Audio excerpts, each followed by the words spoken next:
Hello everyone. और आप सभी का आज मुझ अरुण शर्मा के साथ एडू मंत्रा बाय केवीएंस चैनल पर बहुत बहुत स्वागत है।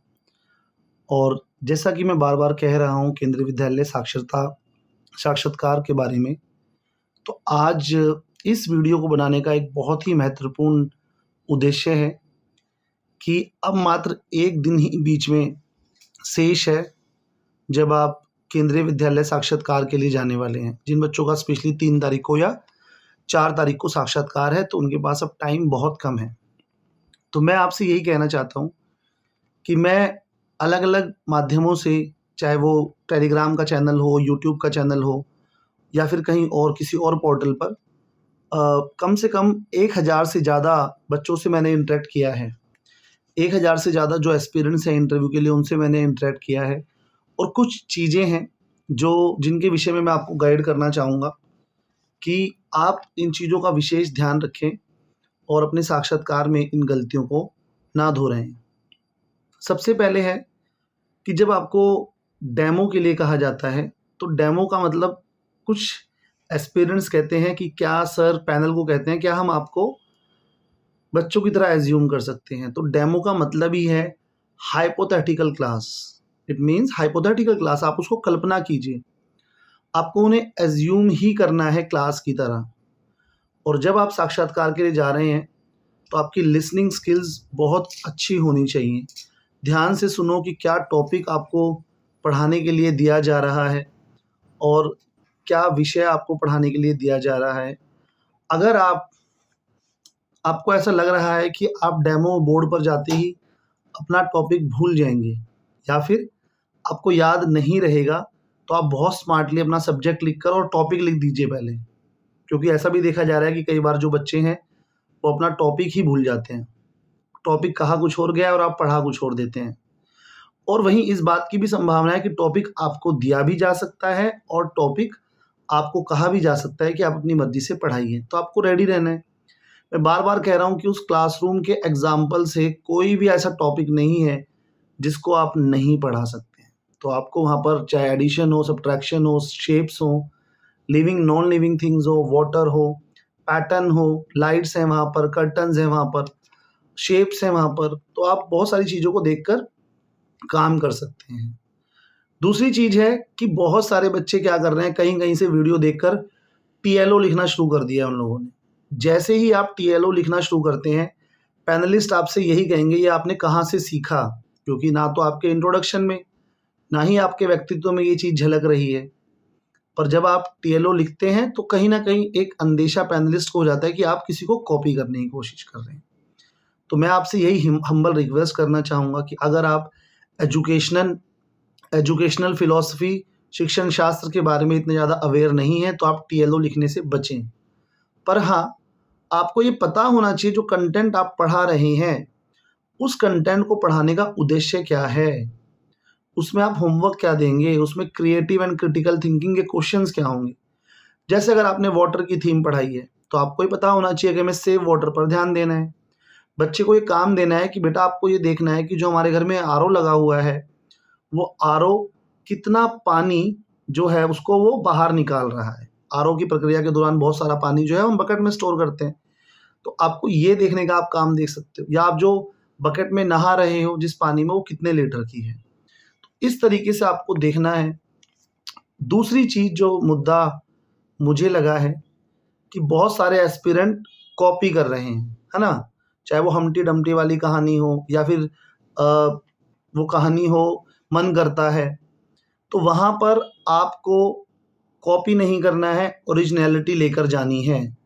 क्योंकि अगर आपने सूटेबिलिटी फॉर द पोस्ट को भी कॉपी किया है, तो क्या हो रहा है, जैसे ही आप सूटेबिलिटी फॉर द पोस्ट या why do you want to join KVS पूछा जाता है और आप कहते हैं इनोवेशन है, एक्सपेरिमेंटेशन है, पेशेंस है, डाइवर्सिटी है, तो आपसे पूछा जाता है what do you mean by culture?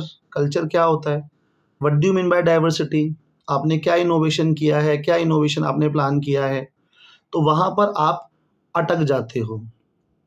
इन बातों का विशेष ध्यान रखिए, आपको इन बातों का एकदम विशेष ध्यान रखना है। फिर बात आती है कि टॉपिक, जब अगर आप टॉपिक तैयार कर आए हैं तो आप पढ़ा देंगे, पर अगर वहाँ पर ऑन द स्पॉट आपको बोला जाता है कि आप सर मैम ये टॉपिक पढ़ाइए, तो जो आपकी ओरिजिनैलिटी है वो एकदम बाहर आ जाती है। पता लग जाता है कि आपको टीचिंग पेडागोजी का या फिर कंटेंट का कितना ज्ञान है। और इसमें एक विशेष बात ये है कि आपको टेक्निक्स, मेथड्स का ध्यान रखना है। जो टीचर की बॉडी लैंग्वेज है वो मोटिवेटिंग होनी चाहिए। वो आप एक प्रेरक का काम कर रहे हैं आपको बच्चों के लिए। आपके अंदर एक जोश होना चाहिए, पर वहीं आपको बहुत ज़ोर-ज़ोर से चिल्लाना भी नहीं है। चेहरे पर एक हल्की-सी मुस्कुराहट ज़रूर लेकर जाएँ। इन बातों का विशेष ध्यान रखें और आपको ये सोचना है कि 2 मिनट या 3 मिनट में मुझे कैसे इस कंटेंट को बच्चों तक पहुँचा देना है। ठीक है? क्योंकि आप प्राइमरी के स्टूडेंट्स को पढ़ाने वाले हैं, उनके लेवल पर आपको पढ़ाना है। डेमो टीचिंग करते हुए वहाँ पर आप ये ज़रूर मेंशन करें कि आप किस क्लास के लिए पढ़ा रहे हैं। और आप ये सोचिए कंटेंट को इंटरेस्टिंग कैसे बनाना है। बोर्ड पर लिखते-लिखते कुछ लोग क्या करते हैं, सिर्फ़ बोर्ड पर लिखते रह जाते हैं। जो पीछे पैनलिस्ट बैठे हैं उनको आप एज़्यूम करके क्वेश्चन नहीं पूछ रहे हैं, उनसे वार्तालाप नहीं कर रहे हैं, उनसे संवाद नहीं कर रहे हैं। So keep asking question. अच्छा बच्चों कैसे हैं आप सभी? मैं तो अच्छा हूँ। क्या आपने कभी बारिश के बारे में सुना है? इस बीच में आपने अपना टॉपिक भी लिख दिया, वहाँ पर सब्जेक्ट भी लिख दिया आपने। दूसरी चीज़ जो बार-बार देखी जा रही है, टीएलओ के बाद total student present, total student absent, भई ये नहीं लिखना। इसमें आप अपना समय बर्बाद कर रहे हो और बार-बार मैं अपील कर रहा हूँ कि ये गलती मत करो। जिसने भी सिखाया है, बहुत गलत तरीका आपको सिखाया है। उसके बाद जो विशेष बात है कि कई लोग क्रिएटिवली डेट लिखने की कोशिश करते हैं। अच्छा आज 3 तारीख है, 3 रोल नंबर किसका है? जो वहाँ पर पैनलिस्ट बैठे हैं वो उन्हें पता है कि आप ये कॉपी करके आए हो। आप अपने कंटेंट की बात करो। जो आपका सिलेक्शन होगा वो आपके इंटरव्यू और डेमो टीचिंग से होने वाला है। तो आपको अपनी टीचिंग को इंटरेस्टिंग बनाना है, एनेक्टमेंट करना है, अभिनय करना है। सोचना है उसको कि 2 मिनट के लिए कैसे मैं इसको इंटरेस्टिंग बना सकता हूँ। प्रश्न पूछने हैं। इसी बीच ब्लैक बोर्ड पर जो इम्पोर्टेंट वर्ड्स हैं उनको भी लिख देना है। अगर आप ड्रॉ कर रहे हो तो साथ-साथ लिख देना है और क्वेश्चन भी पूछने हैं। तो ये साइमल्टेनियसली चलने वाली प्रक्रिया है। मैं एक टर्म यूज़ कर रहा हूँ वैक्यूम इन टीचिंग। आपकी जो टीचिंग लर्निंग प्रोसेस है उसमें वहाँ पर वैक्यूम नहीं होना चाहिए। जब डेमो टीचिंग का मतलब है अब कंट्रोल आपके हाथ में आ चुका है। तो डेमो टीचिंग एक ब्रह्मास्त्र है आपके हाथ में जो आपका सिलेक्शन बिल्कुल करवा सकता है। तो आप बाकी चीज़ों के साथ-साथ डेमो टीचिंग की इन बातों को बहुत ध्यान रखिए और बिलीव मी मैं अपने अनुभव से बता रहा हूँ कि ये चीज़ें आपको बहुत मदद करेगी केंद्रीय विद्यालय के साक्षात्कार में। डेमो टीचिंग का मतलब है आपके हाथ में कंट्रोल आ गया है और आप बोर्ड को यूज़ कीजिए। आपके अस्त्र और शस्त्र क्या है वहाँ पर? वो जो बोर्ड है, आपकी जो भाषा है, आपके हाथ में चॉक है या मार्कर है, जो भी है, उससे अब आपको अपनी क्रिएटिविटी दिखानी है जिस दिन का आप इंतज़ार कर रहे थे। और वहीं पर एक और चीज़ है, अगर आपको नॉन स्टॉप टॉपिक 2 टॉपिक बोल दिए जाते हैं कि मल्टीप्लिकेशन करवाइए आप। मल्टीप्लिकेशन के साथ या फिर आपको कहा जाता है कि आप ठीक है, फूड की थीम कराइए। अगर आपको टाइम लग रहा है, आप ब्लैंक हो गए हो, आप रिक्वेस्ट कर सकते हैं, sir can I take 1 minute to recall the topic? आप बहुत हम्बली पूछ सकते हैं, sir can I recall the topic? ठीक है? क्या मैं 1 मिनट का समय ले सकता हूँ? इस चीज़ का आपको बहुत ध्यान देना है। और दूसरा मैं यही कहूँगा कि जितनी ज़्यादा आप टेक्निकल टर्म्स यूज़ करेंगे अपने इंटरव्यू में, अपने सूटेबिलिटी में, चाहे आप टारगेटेड लर्निंग आउटकम लिख रहे हैं, इनोवेशन लिख रहे हैं, पेशेंस लिख रहे हैं, कल्चरल डाइवर्सिटी लिख रहे हैं आप वहाँ पर, इक्विप्ड लिख रहे हैं वहाँ पर, एक्सपेरिमेंटेशन लिख रहे हैं, तो आपके सवाल उन्हीं टेक्निकल टर्म से आने वाले हैं। आपको इन टेक्निकल टर्म्स को यूज़ करने से बचना है।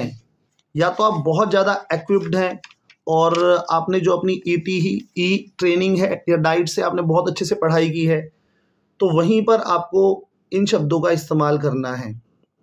दूसरी चीज़ है टू द पॉइंट। जब जो पैनलिस्ट सवाल कर रहे हैं आपको टू द पॉइंट जवाब देना है। कई बार आप लोग क्या करते हैं एक्सप्लेन करने में लग जाते हैं, नहीं सर ऐसा नहीं था ना तो ऐसा था, सर इसलिए मैंने ऐसा नहीं किया तो मैंने ऐसा किया। नहीं, जो आपका साक्षात्कार है वो बहुत ही फॉर्मल औपचारिक प्रक्रिया है बातचीत की। आप कभी भी इनफॉर्मल नहीं होंगे। साक्षात्कार के दौरान जितना पूछा गया है आपको टू द पॉइंट अपनी बात रखनी है। आपको पैनल के साथ किसी एक्सप्लेनेशन देने में या फिर किसी बहस में उलझना नहीं है। इन बातों का बहुत ध्यान रखिए। और अगर आप फाइल फ़ोल्डर लेकर जाते हैं, डॉक्यूमेंट्स का अपने पास रखकर बैठे हैं, तो उनके माँगने पर ही आपको देना है। इस बात का विशेष ध्यान रखिएगा। या फिर आपको लगता है साइड में उन्होंने एक जगह कोई टेबल दी हुई है, वो कह रहे हैं you can keep it there, तो you just think about it. बहुत ध्यान से आपको वहाँ पर रखना है और फिर परमिशन लेनी है दोबारा बैठने के लिए।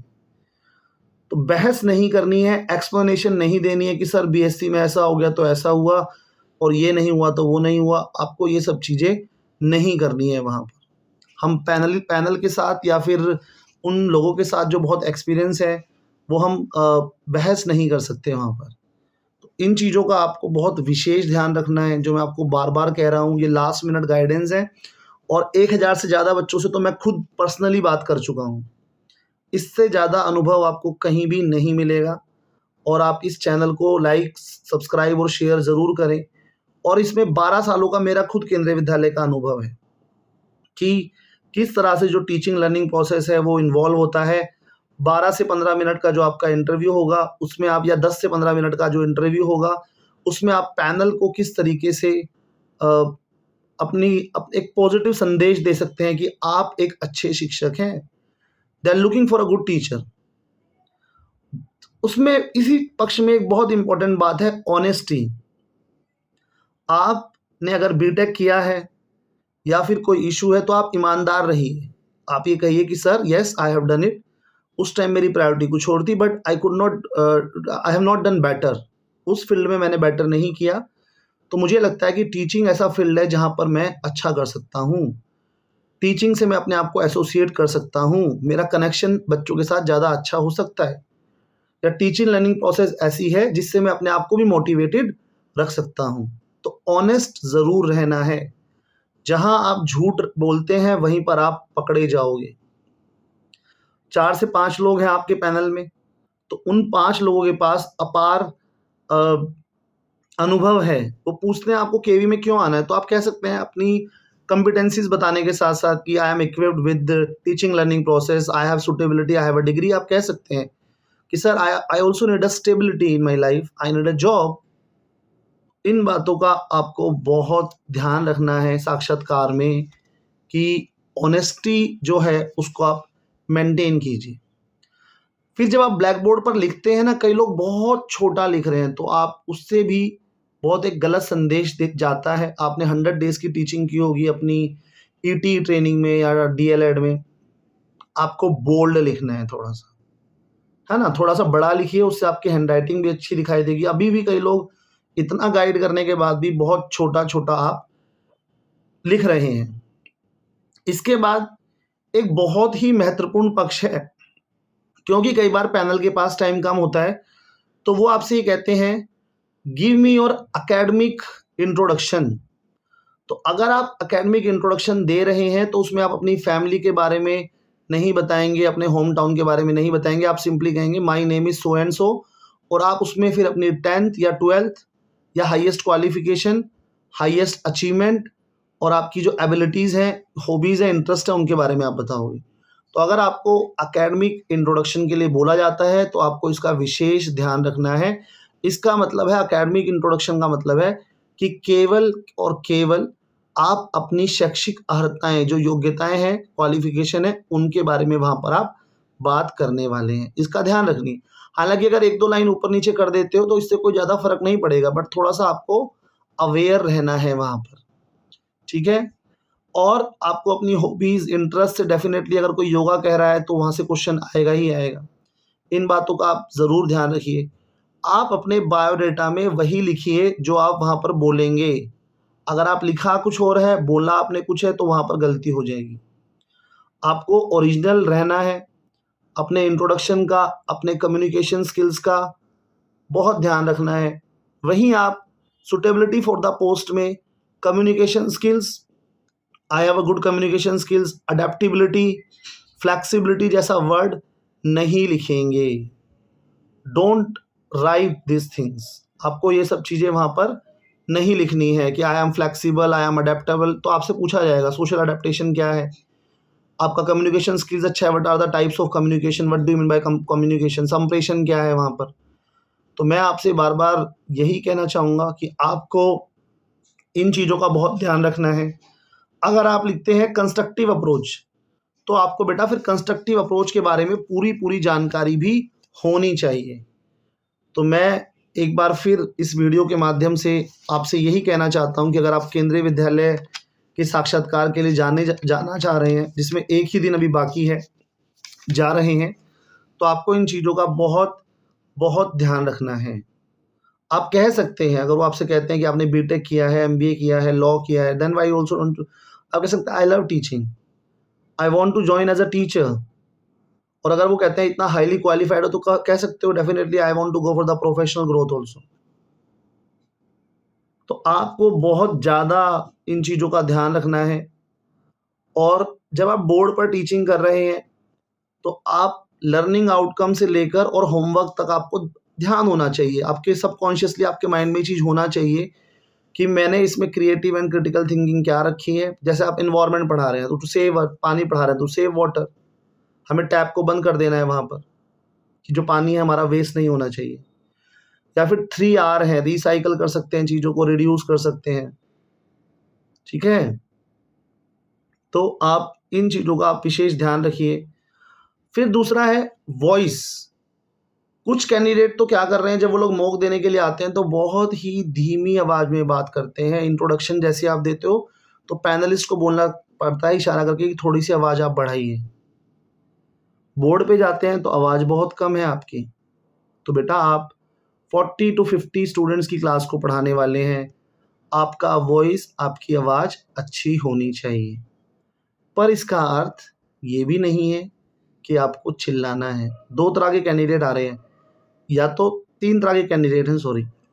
या तो आप लोगों की आवाज़ नॉर्मल है, अच्छी आवाज़ है, जिसमें एक अध्यापक को पढ़ाना चाहिए, या फिर बहुत धीमी आवाज़ है आप लोगों की, और या फिर बहुत ऊँची आवाज़ में आप बोल रहे हैं। तो मेरी हम्बल रिक्वेस्ट है, रूम के साइज़ के अकॉर्डिंग आप अपनी आवाज़ को रखिए, ताकि जो पैनलिस्ट हैं उन तक आप आराम से बात कर सकें, अपना आंसर कर सकें।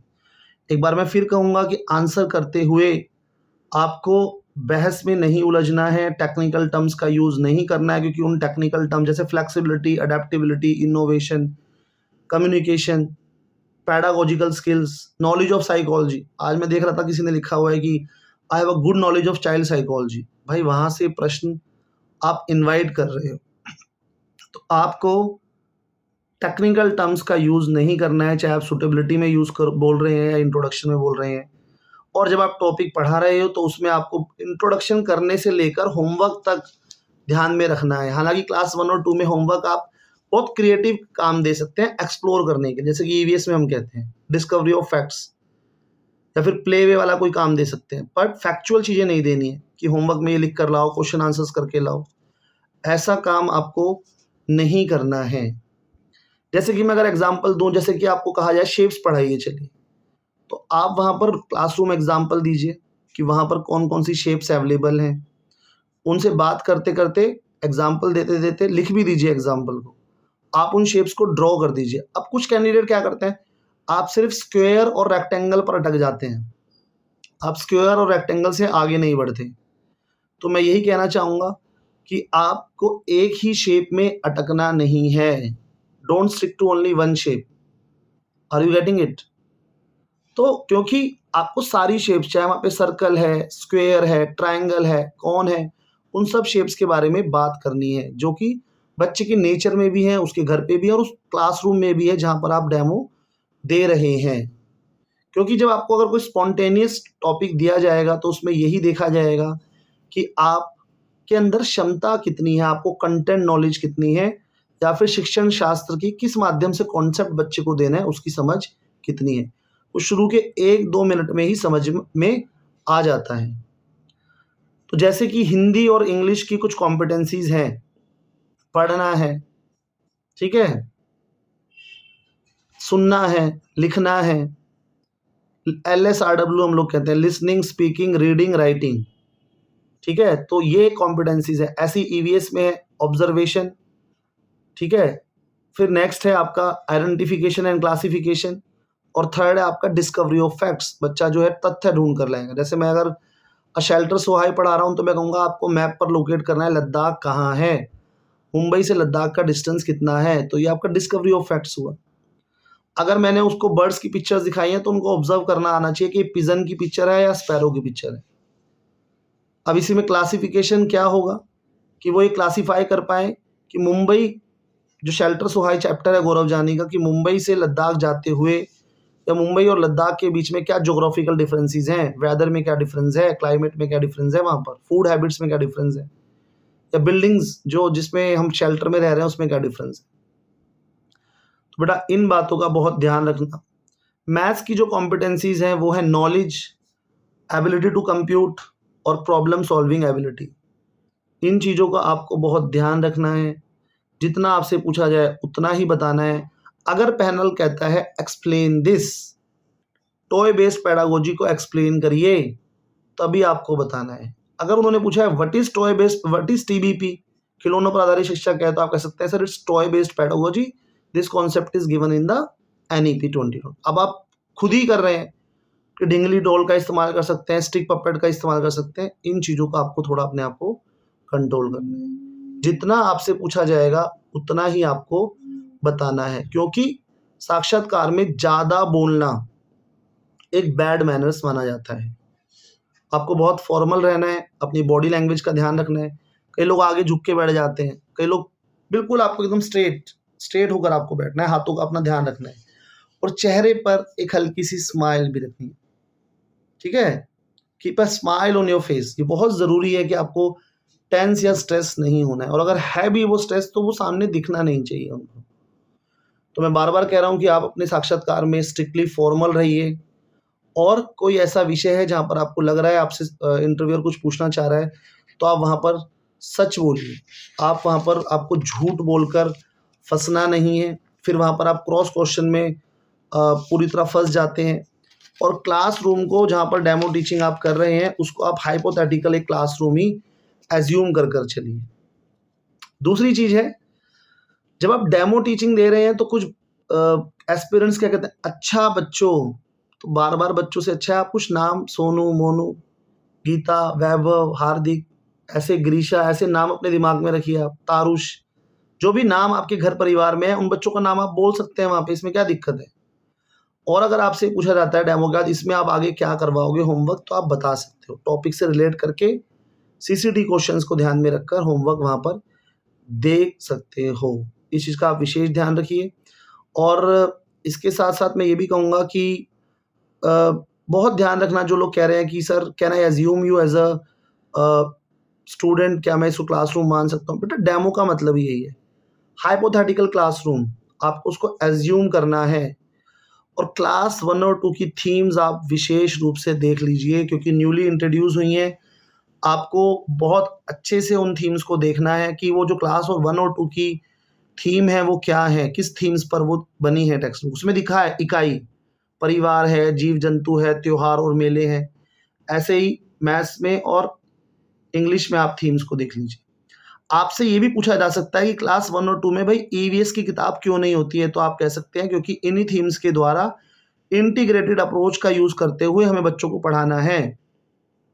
अगर वहाँ पर परिवार है हिंदी में तो माई फैमिली, उसमें हम फैमिली ट्री बनवाएंगे, बच्चों से फोटो पेस्ट करवाएंगे। तो इंटीग्रेटेड अप्रोच जो है वो क्लास 1 और 2 में ईवीएस के लिए चलती है, इसका आप विशेष ध्यान रखिए। दूसरा, जो किताबें हैं क्लास 1 और 2 की, मृदंग है, सारंगी है, तो आपको पता होना चाहिए मृदंग जो है वो कौन सा म्यूजिकल इंस्ट्रूमेंट है, जो सारंगी है वो कौन सा म्यूजिकल इंस्ट्रूमेंट है। आप इन बातों का बहुत विशेष ध्यान रखिए, और मैं प्रॉमिस करता हूँ आपसे कि आप जो गाइडेंस मैं आपको प्रोवाइड कर रहा हूँ, अगर आप इन छोटी छोटी चीज़ों का ध्यान रखेंगे तो आपका साक्षात्कार बहुत अच्छा रहने वाला है। इसको आप ध्यान रखिए। आप ऐसे words definitely you can use it कि I like teaching, I want to be a teacher, okay. और अगर आपसे कहते हैं आप highly qualified, you can mention कि definitely I would go for my professional growth, पर मेरा जो कमिटमेंट मेरे बच्चों के लिए है वो उसमें सफ़र नहीं होगा, और मैं पूरा जो प्रोसीजर है आई विल फॉलो दैट।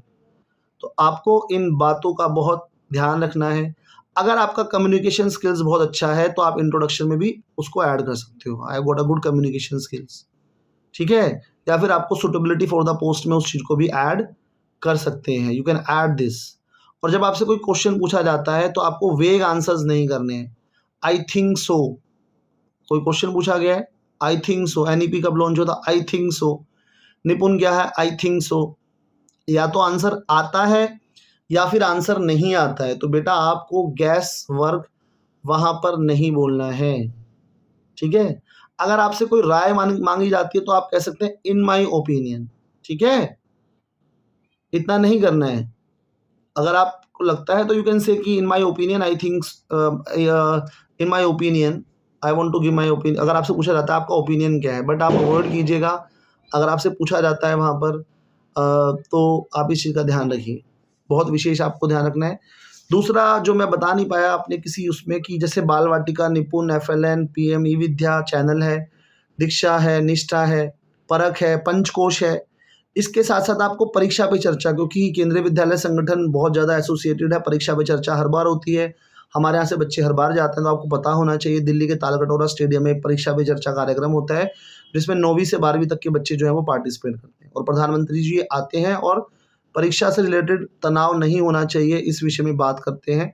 तो पीपीसी उसको हम बोलते हैं, इसको आप देख लीजिए। इंटरनेशनल ईयर ऑफ मिलेट्स, अभी कल ही जो है वो राष्ट्रीय एकता दिवस मनाया गया है। क्यों मनाया गया है, किस लिए मनाया गया है?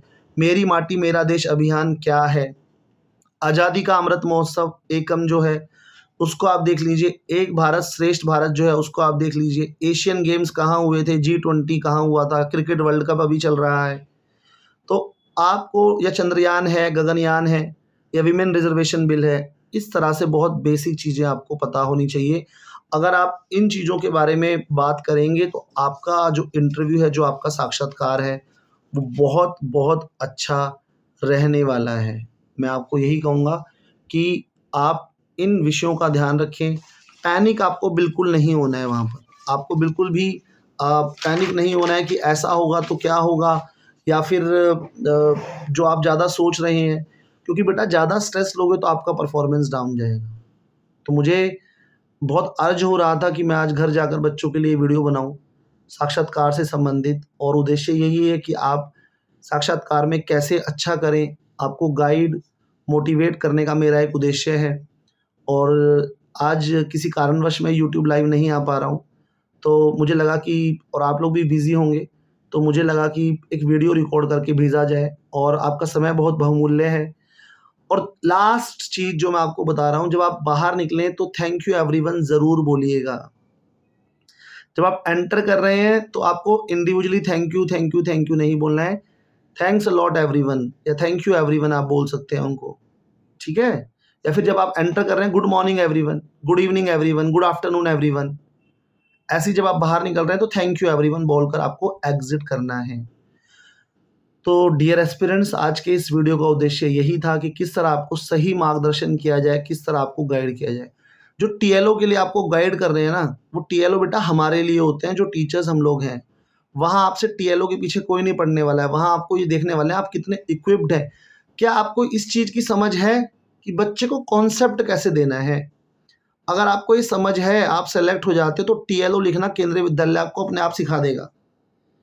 तो आपको पेडागोजी की समझ तो है नहीं, कंटेंट की समझ है नहीं, आप सीधा मार्कर लेके बोर्ड पे लिखने लग जाते हो टीएलओ।